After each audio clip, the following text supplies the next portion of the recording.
जोहार हज़ारीबाग में फैज़ अनवर आप देख रहे हैं जोहार हज़ारीबाग। हम लोग पहुंच गए हैं रांची के हरिओम टावर में, जहां पे राव डिफेंस एकेडमी है, जो काफ़ी सालों से रांची और पूरे झारखंड के बच्चों को एनडीए, सीडीएस और एफकैट की तैयारी कर रहा है। कई लोग सफल होकर यहां से एनडीए, सीडीएस और एफकैट में गए हैं। आज यहां के जो ओनर हैं या संचालक हैं, उनसे हम लोग जानेंगे कि आखिर ये राव डिफेंस एकेडमी इतना पॉपुलर क्यों है और क्या कैसे पढ़ाते हैं, कब कोर्स शुरू होते हैं और एक बच्चे को कब जो है इस तरह का क्लासेस ज्वाइन करना चाहिए। बहुत बहुत स्वागत है मैम आपका जोहार हज़ारीबाग में। नमस्कार नमस्कार। जोहार हज़ारीबाग को हार्दिक अभिनंदन। मैडम, तो ये राव डिफेंस एकेडमी में हम देख रहे हैं कि एक महिला जो है वो संचालन कर रही है। क्या महिलाओं के लिए भी ट्रेनिंग यहाँ पे होता है? महिला बच्चों से अच्छा कनेक्ट कर पाती हैं, कनेक्ट पाती है एज ए मदर की तरह कनेक्ट कर पाती है। उनकी क्या ज़रूरत है उनको पहले से भी आभास हो जाता है कि तो महिला कनेक्ट कर रही है तो अच्छी बात है। बच्चियों के लिए एक सेफ जोन है कि बच्चियां एकदम खुलकर बात कर सकती हैं, किसी भी तरह का कोई भी प्रॉब्लम हो तो शेयर कर सकती हैं। बिल्कुल। और ये मैडम राव डिफेंस एकेडमी आप कह रहे हैं कि एनडीए, सीडीएस और एफकैट के लिए तैयारी करवाती है। बैच कब से शुरू होता है और जो 10th के बच्चे हैं क्या वो भी यहाँ पे ज्वाइन कर सकते हैं? जो एनडीए की जो तैयारी होती है तो बच्चे तैयारी 10th के बाद से ही करते हैं, क्योंकि उनका बेसिक काफ़ी स्ट्रांग रहता है। 11-12 के साथ जो हम लोग तैयारी करवाते हैं तो 11-12 का पीसीएम साइंस लेना पड़ता है बच्चे को, और साइंस के साथ साथ उनकी जो तैयारी होती है एनडीए की रिटन पेपर की तैयारी होती है। 900 का जो रिटन पेपर है, मैथ्स एंड जीएटी पेपर, वो सारी तैयारी कवर करवाई जाती है अभी से करवाने का मोटिव हम लोग का यही रहता है कि उनका फाउंडेशन काफ़ी स्ट्रांग रहता है। अभी से एकदम बेसिक से हम लोग तैयारी करवा पाते हैं। साथ में जो एसएसबी इंटरव्यू ट्रेनिंग है वो हमारे ऑफिसर्स के माध्यम से, ऑफिसर्स की टीम है, हमारे x officer Kaushik Banerjee sir, उनकी टीम रहती है, और वो इंटरव्यू की तैयारी हम सैटरडे अभी से ही उनकी करवाते हैं। ताकि उनका कॉन्फिडेंट लेवल जो है ना, जितनी जानकारी होगी उतना उनका कॉन्फिडेंट लेवल बढ़ेगा। तो ये थोड़ा अपने नए दर्शक जो जुड़ेंगे, अगर जो नए पेरेंट्स हैं, कुछ लोग तो जानते हैं जो पहले से जुड़े हुए हैं, लेकिन कुछ नए दर्शक जुड़ते हैं, तो उनके लिए एनडीए, सीडीएस और एफकैट, इन तीनों में क्या फ़र्क है, शॉर्ट में आप बताएं। और कौन लोग, एज लिमिट क्या है और कौन लोग जो है एडमिशन ले सकते हैं और कितना कठिन होता है एग्ज़ाम तीनों? जैसे एनडीए, सीडीएस और एफकैट की जो एग्ज़ाम है वो यूपीएससी कंडक्ट करवाती है। ठीक है, एनडीए के माध्यम से बच्चे हैं ना, एज काफ़ी सीमित रहती है। 16.5 से लेकर 18.7 तक के ही बच्चे फॉर्म फिलअप कर सकते हैं। इसलिए जो तैयारी होती है हमारी, तो 10th के बाद से 12th अपेयरिंग से ही बच्चे फॉर्म फिलअप करना शुरू कर देते हैं। साल में 2 बार एग्ज़ाम आता है, 1 अप्रैल और 1 सितंबर में। तो इसकी जो तैयारी होती है प्रॉपर वे में, रिटर्न का, साथ में सारे फैकल्टी, इवन आपके जितने भी फैकल्टी हैं हमारे पीसीएम के साथ साथ जीएटी के जितने पेपर रहते हैं, तो वो सारे फैकल्टी के माध्यम से उनकी तैयारी रिटर्न पे की जाती है। और एसएसबी इंटरव्यू ट्रेनिंग पर प्रॉपर ध्यान दिया जा रहा है।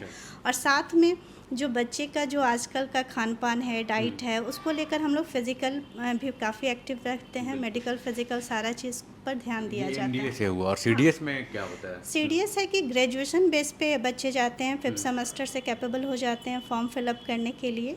तो बच्चे की इसमें एज सीमा ज़्यादा है, 19.26 एवरेज सारा अगर बैच लिया जाए, क्योंकि सीडीएस के माध्यम से 4 ब्रांच में जा सकते हैं, मिलिट्री एकेडमी, एयरफोर्स, नेवी, और बच्ची लोग के लिए ओटीए है, ऑफिसर ट्रेनिंग एकेडमी, यहाँ से ज्वाइन कर सकती हैं बच्चियाँ। और एफकैट है, एयरफोर्स कॉमन एडमिशन टेस्ट, इसके माध्यम से बीटेक वाले भी बच्चे तैयारी कर सकते हैं। ये सारी चीज़ की तैयारी की व्यवस्था रखी गई है यहाँ। तो ये बताइए, कई सालों से आप लोग यहाँ पे हैं, कितने लोग अभी तक एनडीए, सीडीएस और एफकैट में जा चुके हैं आप लोगों के थ्रू?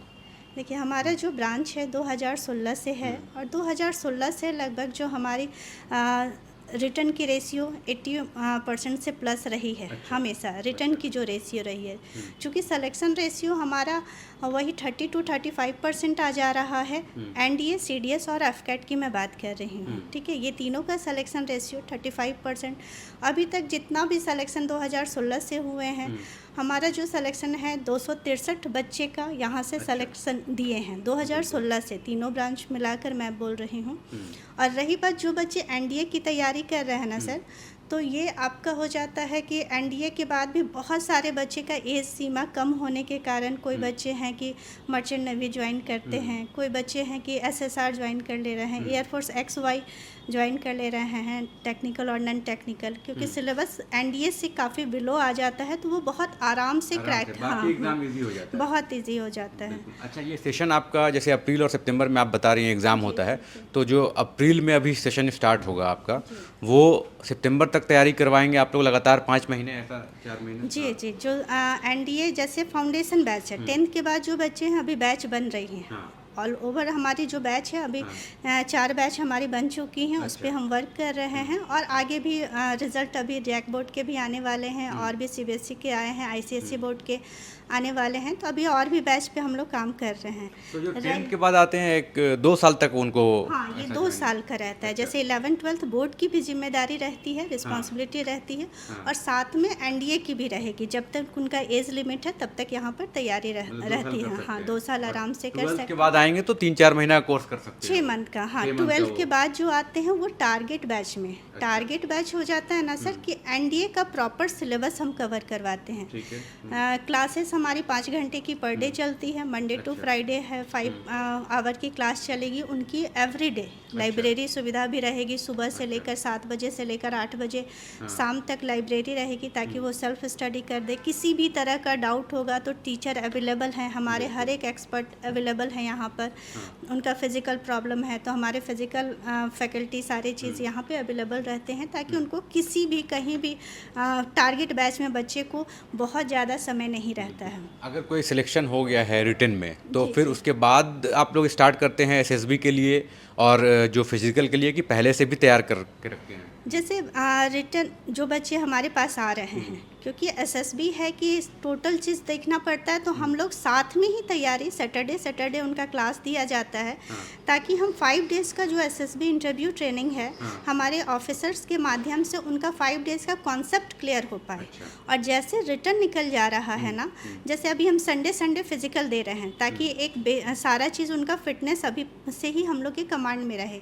लेकिन रिटर्न निकलने के बाद 2.5 मंथ का हमारे पास समय मिलता है एसएसबी कॉल के लिए।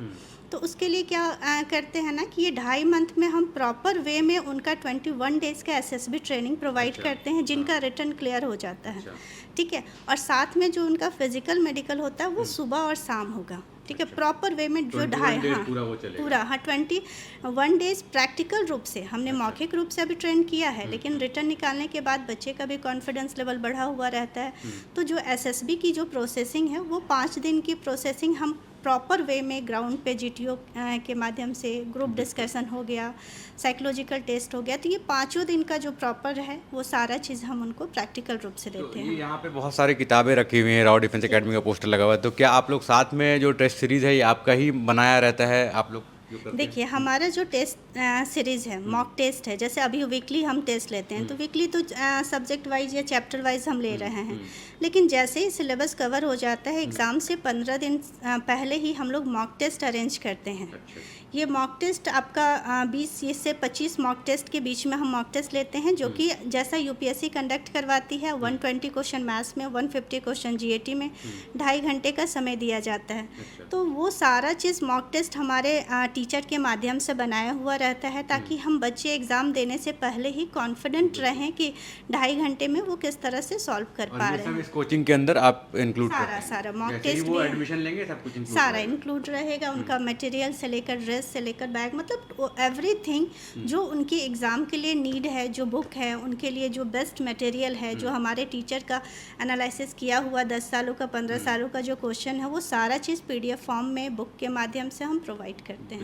तो ये राव डिफेंस एकेडमी रांची का सबसे पुराना, ऐसा कहते हैं यहाँ के जो ओनर हैं कि 2016 से चल रहा है और 2025-26 हो गया है। अभी तक 263 एनडीए, सीडीएस और एफकैट में एडमिशन मतलब सिलेक्शन हो चुका है। ये बहुत बड़ी बात है क्योंकि बहुत टफ एग्ज़ाम होता है, बहुत कम लोग निकालते हैं, बहुत ज़्यादा कंपटीशन होता है, जिसमें यहाँ से रिज़ल्ट अच्छा हुआ है। इसलिए आज तक ये राव डिफेंस एकेडमी रांची में सक्सेसफुली चल रहा है। का नहीं, सिर्फ झारखंड का लीडिंग इंस्टीट्यूट है ये।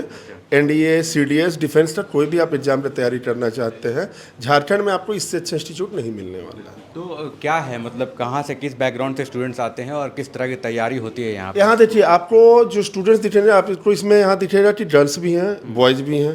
बैकग्राउंड इनका रूरल भी है, अर्बन भी है। ऐसा नहीं है कि सारे लोग प्रॉपर शहर के ही हैं। बहुत गांव के भी मेधावी छात्र हैं जिनका सपना है डिफेंस में जाने का, देश का सेवा करने का, वो लोग भी हैं। प्लस तैयारी का जो लेवल है हम लोग वो बिल्कुल जीरो लेवल रखते हैं, ठीक है। हम लोग ये क्लास में मान के आपको बिठाते हैं कि आपको कुछ भी नहीं आता। हो सकता है आपको आता हो, लेकिन पाँचों उंगली बराबर तो नहीं है ना। तो जिस बच्चा को कुछ नहीं आता उसको भी समझ में आए और जिसको सब कुछ आता है उसका रिवीजन हो जाए, ये एजेंडा है। एक सवाल था सर, एक 10th पढ़ के जो लोग आते हैं और एक 12th के बाद जो आते हैं अगर कोचिंग ज्वाइन करने के लिए, तो दोनों में क्या फ़र्क होता है? किनको ज़्यादा बेनिफिट होता है एग्ज़ाम क्रैक करने में? देखिए, दोनों का अपना क्राइटेरिया है। 10th पढ़ के जो आ रहे हैं उनको थोड़ा सा मेहनत ज़्यादा है। क्यों? क्योंकि उनको साथ में अपना बोर्ड भी मैनेज करना है, साथ में कंपटीशन भी मैनेज करना है। जो 12th करके आए हैं उनको थोड़ा बहुत आइडिया हो रखा होता है फिजिक्स, केमिस्ट्री और मैथ्स का, क्योंकि एनडीए में 2 पेपर होता है, एक आपका जीएटी पेपर होता है, एक मैथ्स होता है। तो जो लोग 12th कर लिए तो वो मैथ तो कंप्लीट करके आते हैं, फिजिक्स और केमिस्ट्री भी कंप्लीट करके आते हैं। उनको सिर्फ आर्ट्स का पेपर में थोड़ा दिक्कत होता है क्योंकि 12th में उनका आर्ट्स से कोई वास्ता नहीं है। 10th वाले अभी अभी आए हैं तो वो आर्ट्स भी पढ़ के आते हैं, उनको थोड़ा ज़्यादा मेहनत मैथ, फिजिक्स, केमिस्ट्री पर करना पड़ता है। तो दोनों प्रोपोर्शनल है। एक चीज़ और है, पढ़ाई के अलावा जो फिजिकल, क्योंकि इसमें इम्पोर्टेंट होता है, तो वो कैसे मैनेज करते हैं? मान लीजिए एसएसबी के लिए कैसे तैयारी करवाते हैं? रिटेन तो सब लोग कर लेगा, पढ़ के कर लेगा, ऐसा है कि 900 मार्क्स का रिटर्न है, 900 मार्क्स का एसएसबी है। हम लोग जब भी तैयारी कराते हैं तो हम लोग ये मान के चलते हैं कि आपका जो एसएसबी है वो रिटर्न के बाद तो आपको देना इतना पता है। रिटर्न में आप एक तो प्रोजेक्टेड स्कोर आपका होगा ना। जब आप रिटर्न दे के आए हैं आपको कुछ तो आइडिया रहता है। मान लीजिए पिछला बार जैसे कट ऑफ दिया 334, ठीक है। कट ऑफ क्लियर करके तो आपका सिलेक्शन नहीं होना है, आपका सिलेक्शन होना है मेरिट होने के बाद, ठीक है। अगर आपका लग रहा है 334 में, हमको लग रहा है कि मेरा 400 मार्क्स आया होगा, एवरेज जो पिछला बार का फाइनल सिलेक्शन हुआ था वो 780 के अप्रोच हुआ था। तो आपको मतलब 380 मार्क्स चाहिए एसएसबी के लिए। यदि आपको लग रहा है कि मेरा रिटर्न में मार्क्स कम गया होगा तो आप एसएसबी में थोड़ा ज़्यादा फोकस कर सकते हैं। और आपको लग रहा है कि मेरा रिटर्न बहुत अच्छा गया तो एसएसबी आपका बहुत अच्छा नहीं है तो भी आप क्वालिफाई कर लेंगे। तो दोनों में बैलेंस बनाना एक तो बहुत ज़रूरी है। एसएसबी के लिए इन लोग का अलग से एसएसबी का सेशन होता है, स्पोकन इंग्लिश का क्लास होता है, पर्सनालिटी डेवलपमेंट होता है और अलग से फिजिकल का तैयारी भी कराया जाता है। बहुत बहुत धन्यवाद। बहुत धन्यवाद सर। तो ये राव डिफेंस एकेडमी में थे हम लोग, जहाँ पे लड़कियाँ लड़के दोनों जो हैं तैयारी करते हैं और कई सालों से रांची में ये चल रहा है और रिज़ल्ट भी काफ़ी अच्छा है। अब देखना यही है कि इस बार के रिज़ल्ट में क्या होता है।